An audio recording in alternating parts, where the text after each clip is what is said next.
This story begins with the wisdom of the Roman emperor and philosopher Marcus Aurelius. You have power over your mind, not outside events. Realize this, and you will find strength.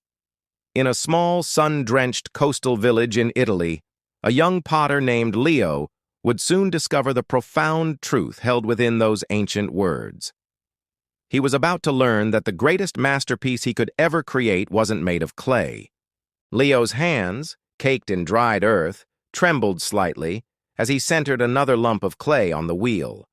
For weeks, he had been trying to craft the perfect amphora for the annual village festival. Each attempt, however, ended in a lopsided, cracked failure. The clang of another discarded piece hitting the scrap pile echoed his growing frustration. His sister, Clara, watched from the doorway, her brow furrowed with concern. "Leo," she said gently, "perhaps you should rest. The clay will be here tomorrow."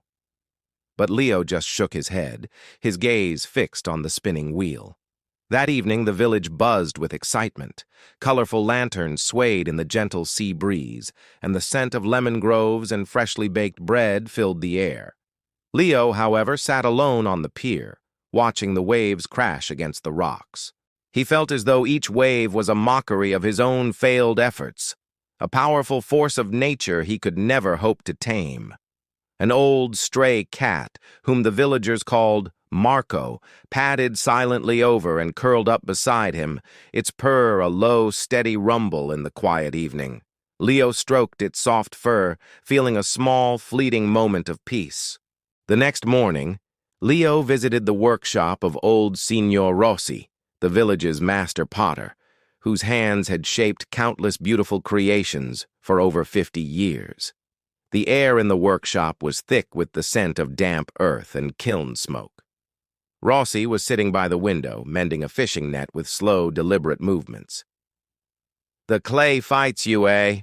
the old man asked without looking up, his voice a gravelly whisper.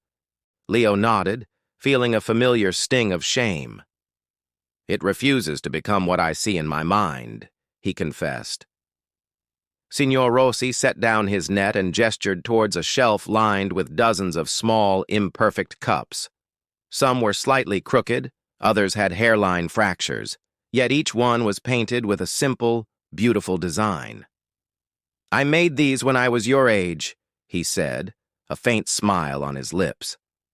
"I thought each one was a disaster. I was so angry at the clay, at my hands, at the world." He picked one up, turning it over in his palm. "I fought and fought, until one day I realized I wasn't fighting the clay, Leo. I was fighting myself." Leo looked at the old man, confused.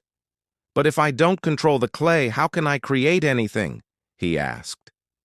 Signor Rossi chuckled softly, a sound like rustling leaves.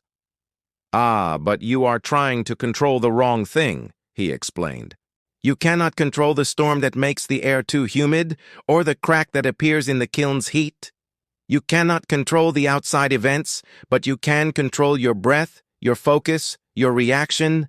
That is where your true power lies." He took a breath. The world seemed to slow down. Inspired but still uncertain, Leo returned to his own workshop. The stray cat, Marco, followed him in and settled in a patch of sunlight, watching with wise green eyes. Leo took a deep, steadying breath, just as Signor Rossi had. He closed his eyes, ignoring the pressure of the upcoming festival. He didn't think about the perfect amphora. Instead, he focused only on the feeling of the cool, wet clay spinning beneath his fingertips. Hush. The world outside his small workshop faded away.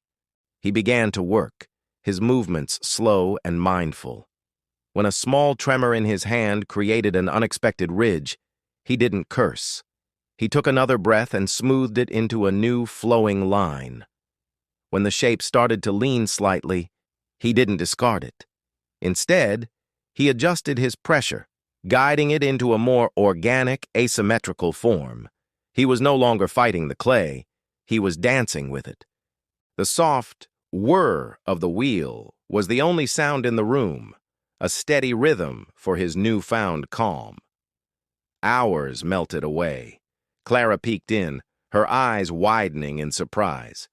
Leo was not surrounded by broken shards, but was carefully etching a pattern of waves onto a gracefully curved vase. It wasn't the grand amphora he had originally envisioned. It was something different, something more honest. It held the story of his struggle and his acceptance. "It's beautiful, Leo," Clara whispered, her voice filled with awe. Leo looked up, a real smile finally reaching his eyes. "It is what it wanted to be," he replied softly. On the day of the festival, Leo placed his vase not among the grand, perfect entries, but on a small table near his workshop. It wasn't a prize winner. It was simply a testament to his journey. People stopped to look, drawn to its unique shape and the story it seemed to tell. A young girl traced the wave pattern with her finger. "It looks like the sea," she said with a giggle. Leo felt a warmth spread through his chest, a feeling far more satisfying than any prize.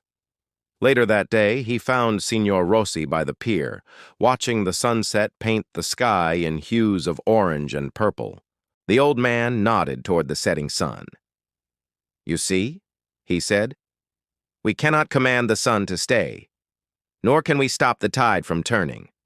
We can only watch and find the beauty in its passing." Leo stood beside him, the salty air filling his lungs. He finally understood.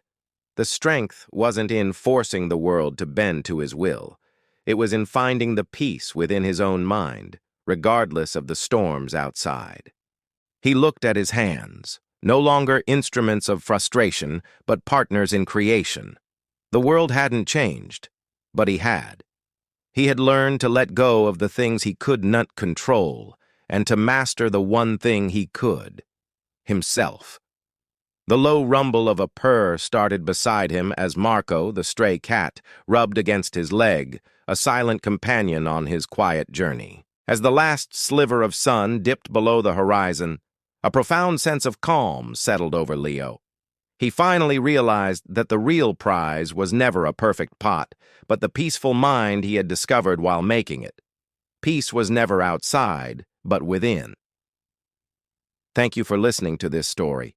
If it resonated with you, please consider liking this video, subscribing to the channel, and turning on the notification bell. That way, you'll never miss another quiet journey into wisdom with us. We appreciate your support and look forward to sharing more stories with you soon.